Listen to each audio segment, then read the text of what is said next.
नमस्कार दोस्तों, 71वीं बीपीएससी का नोटिफिकेशन जारी हो रखा है। परीक्षा आप सबके सामने है। आप सब ने तैयारी अपनी शुरू भी कर दी होगी या कई बच्चे पहले से कर रहे होंगे। थोड़ा बहुत संशय आपको आपके मन में है, तभी आपको इस वीडियो तक खींच लाया आपका मन, क्योंकि अगर आपकी तैयारी पूरी तरीके से कंप्लीट होती तो आप इस वीडियो को नहीं देख रहे होते।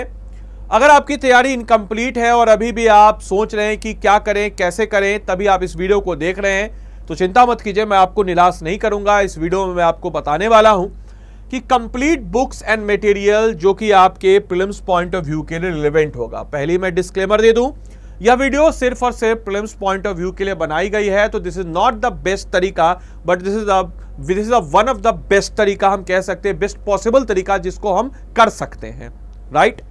क्योंकि हमारे पास समय की कमी है, तो उस हिसाब से मैं आपको स्ट्रेटजी बताऊंगा। तो आइए बिना समय को गवाए हुए हम इस स्ट्रेटजी को कवर अप करते हैं। सबसे पहले मैं अगर बात करता हूं बिहार या बीपीएससी एग्जाम के सबसे इंपॉर्टेंट सब्जेक्ट यानी कि करंट अफेयर्स की, तो करंट अफेयर्स में दोस्तों आपको क्या करना है, कौन से बुक्स को फॉलो करना है, तो मैं आपको सीधा सीधा बता देता हूं कि अभी आपके समक्ष हम अगर बात करते हैं तो 3 महीने हैं, तो मैं एटलीस्ट आपको बोलूंगा कि मंथली करंट अफेयर्स कर लीजिए। कहीं से भी आपको गूगल कर लीजिएगा, किसी भी संस्थान का, हमारा भी करना चाहें तो मंथली करंट अफेयर्स कहां से, तो दिसंबर 2024 से लेकर के आपको जुलाई 2025 तक का करना है। मंथली कंपाइलेशन एटलीस्ट एक बार पढ़ लीजिए, सारे मंथली कंपाइलेशन को। फिर ईयरली वाला आएगा तो कोई भी ईयरली मैगजीन, एनी मैगजीन आप रख लीजिएगा। कुछ दिन अभी मत लीजिएगा ईयरली मैगजीन, 1-2 महीना होने दीजिए, एग्जाम का जब 1 महीना बचेगा तब ईयरली मैगजीन लीजिएगा, but at least you have to make sure कि आपको इसको कर लेना है। अब इससे पहले सबसे पहले तो आपके मन में प्रश्न आएगा कि सर 69 बीपीएससी का जो नेचर था वो कॉन्सेप्चुअल था, 70th बीपीएससी का जो नेचर था वो था फैक्चुअल। तो सर हम लोग क्या करें, हम लोग किसको फॉलो करें, तो हम तो बोलेंगे भाई दोनों का मिक्स करके चलिए। अब बोलेगा सर दोनों का मिक्स करके चलना थोड़ा सा टफ हो जाता है, क्योंकि या तो हम कॉन्सेप्चुअल चलेंगे, फैक्चुअल चलेंगे, दोनों का मिक्स करके चलेंगे तो हमारी स्पीड थोड़ी स्लो हो जाएगी। तो अगर हमको किसकी तरफ ज़्यादा सेंट्रिक रहना है तो मैं आपको रिकमेंड करूंगा इसकी तरफ आप ज़्यादा सेंट्रिक रहेगा। बहुत कम लोग होंगे जो बोलेंगे कि इसकी तरफ नहीं होइए। मैं आपको बोलूंगा 70वीं बीपीएससी वाले पैटर्न को थोड़ा ज़्यादा फॉलो कीजिए। क्यों?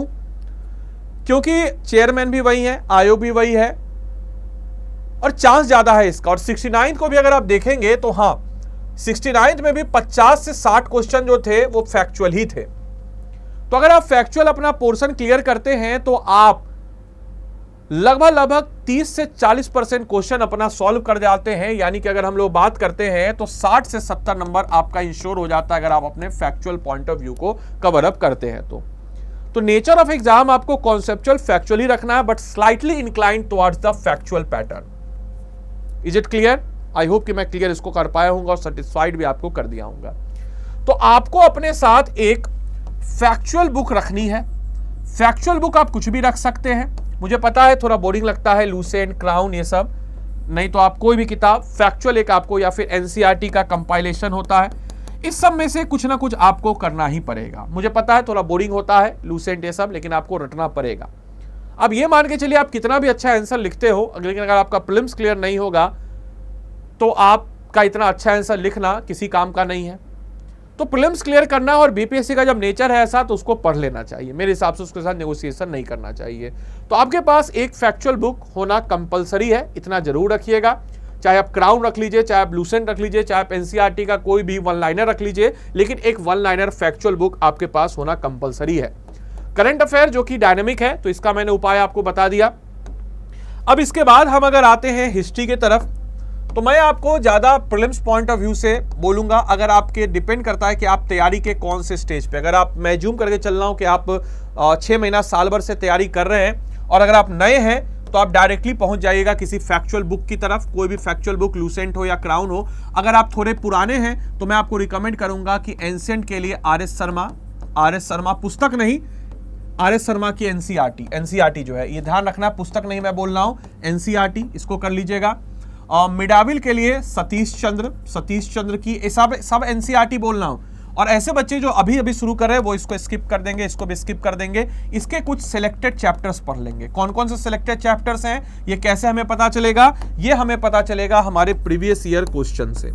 प्रीवियस ईयर क्वेश्चन अगर आप रट जाते हैं, ज़्यादा नहीं 60 से लेकर के 70 के बीच का, तो आपका 10 से 15 नंबर 100% यहां से फिक्स है। 100% क्वेश्चन जो है 10 से 15 क्वेश्चन 100% आने ही आने हैं। तो प्रीवियस ईयर क्वेश्चन आपको नॉन नेगोशिएबल है, इसको रट जाना है। रट जाने का मतलब कि भाई एकदम बिल्कुल बीपीएससी पैटर्न यही है तो यही है, अब इसमें हम क्या बोले, है तो है। तो इसको आप अगर कर जाइएगा तो आपको आइडिया हो जाएगा कि कौन सा सिलेक्टेड चैप्टर है जिसके ऊपर आपको विशेष ध्यान देना है आर एस शर्मा में और सतीश चंद्र जो एनसीईआरटी वाला है उसमें। अब मॉडर्न हिस्ट्री के लिए अगर हम बात करते हैं तो स्पेक्ट्रम ये आपको करना ही चाहिए, चाहे नए हो या पुराने हो, स्पेक्ट्रम आपको करना ही चाहिए। फैक्चुअल इसमें अच्छा खासा है, कॉन्सेप्चुअल भी आपकी क्लैरिटी हो जाएगी, एटलीस्ट आपको गो थ्रू कर लेना है अगर आप मॉडर्न हिस्ट्री कर रहे हैं तो ये रही बात हिस्ट्री की। अब इसके बाद हम आते हैं बिहार स्पेशल। तो बिहार स्पेशल का तो मैं खुद पढ़ाता हूं बिहार स्पेशल, लेकिन मैं आपको बोलूंगा कि बिहार स्पेशल अगर आपको करना है तो आपके पास कोई भी एनी बुक, हर बुक की अपनी एक लिमिटेशन है, एनी बुक कोई भी बुक आप फॉलो अप कीजिए, कहीं से भी काम आपका हो जाएगा। इसके अलावा मैं आपको बोलूं तो 10 बजे हर रोज, यानी कि 10 AM पे मैं अगर बोलूं तो हर रोज आप सबके समक्ष जो है मैं लेकर के आता हूं बिहार स्पेशल का मॉक टेस्ट। रोज होता है मॉक टेस्ट, इस मॉक टेस्ट को लगाइए। 10 AM लाइव होता है इसी चैनल पर और 11 बजे आपके समक्ष होता है मिक्स MCQ। तो मिक्स MCQ का भी मॉक टेस्ट मेरे द्वारा होता है, उसको आप लोग लगा सकते हैं, बेहतर तरीके से कर सकते हैं, बिहार स्पेशल का काम हो जाएगा। कोई भी एक किताब का रेफरेंस बनाइए। मैंने इम्तियाज अहमद भी हमारे चैनल पे करा रखा है, तो इम्तियाज अहमद वाली पुस्तक का भी MCQ विद फैक्चुअल कॉन्सेप्चुअल उसको भी आप देख सकते हैं। बाकी ये रेगुलर अभी चल रहा है ये सीरीज, इस पर भी आप फॉलो अप कर सकते हैं। नेक्स्ट की तरफ अगर हम बढ़ते हैं तो अगला है हमारा ज्योग्राफी। तो मैं आपको ज्योग्राफी के लिए रिकमेंड करूंगा एनसीईआरटी। कौन सा? एनसीईआरटी 11th एंड 12th की दोनों में दो बुक है, तो टोटल 4 बुक है। इन 4 बुक को आपको कर लेना है। 11th क्लास नॉन नेगोशिएबल है, इसको अच्छे से करना है, आराम से अच्छे तरीके से बढ़िया से समय निकाल करके अच्छे तरीके से पढ़ना है। डिपेंड करता है कि आपका सब्जेक्ट कौन सा कमजोर है, कौन सा स्ट्रांग है, उस हिसाब से आप अपने टाइम को नेगोशिएट करते हुए आगे बढ़ सकते हैं या नॉन नेगोशिएबल है। साइंस की बात करते हैं तो साइंस हम आपको बोलेंगे या तो एनसीईआरटी का एक कंपाइलेशन पढ़ लीजिए। एनसीईआरटी का कंपाइलेशन जो आता है सिविल सर्विस या पीसीएस परीक्षा के लिए बहुत सारे आती है। इसके अलावा आप कर सकते हैं घटना चक्र। घटना चक्र जो है मुझे अच्छा लगता है। क्यों घटना चक्र अच्छा लगता है? क्योंकि MCQ है और थ्योरेटिकल पॉइंट ऑफ व्यू भी है। साथ ही साथ आपको बताते चले कि ये घटना चक्र आप करेंगे, बहुत अच्छी बात है, आप इसको साइंस को भी अच्छे तरीके से कीजिएगा। तो मैं आपको कहूंगा कि प्रीवियस ईयर क्वेश्चन एक बार जरूर देखा जाए। प्रीवियस ईयर क्वेश्चन आपको हर सब्जेक्ट का देखना नॉन नेगोशिएबल है, उसको आपको देखना ही देखना है। हिस्ट्री हो गया, ठीक है, साइंस हो गया, करंट अफेयर्स हो गया, बिहार स्पेशल हो गया, ज्योग्राफी हो गया। Now it's time for polity. Polity के लिए जो नए बच्चे हैं वो लक्ष्मीकांत नहीं पढ़ेंगे। जो नए बच्चे हैं वो लक्ष्मीकांत नहीं पढ़ेंगे। आपने लक्ष्मीकांत अगर पढ़ रखा है तो रिवीजन करने में तो आपको टाइम नहीं लगेगा। और लक्ष्मीकांत के कुछ सिलेक्टेड चैप्टर्स आपको पढ़ने चाहिए। बाकी आपको मैंने एक बोला ही है कि 1 लाइनर पुस्तक आप जो रखेंगे, चाहे कोई भी आप 1 लाइनर पुस्तक रखें, उससे आप पॉलिटी कर लीजिएगा, ज़्यादा बेहतर है, क्योंकि समय भी देखना है कितना समय हमारे पास है और उस समय के हिसाब से अपने आप को तैयार करना है। अब अगर बात करते हैं, पॉलिटी हो गया, इकोनॉमिक्स। तो इकोनॉमिक्स जो है बीपीएससी के लिए कुछ खास अट्रैक्टिव पार्ट रहा नहीं है। इकोनॉमिक्स से मोटा मोटी आपको 3-4 चैप्टर मैं बता देता हूं, उसी 3-4 चैप्टर से आएगा। मोस्टली जो है टर्मिनोलॉजी से क्वेश्चन बनते हैं। इसके अलावा fiscal policy, monetary policy, budget, ये इंपॉर्टेंट है। और बजट में भी कौन सा बजट? तो बिहार का बजट और बिहार का इकोनॉमी सर्वे।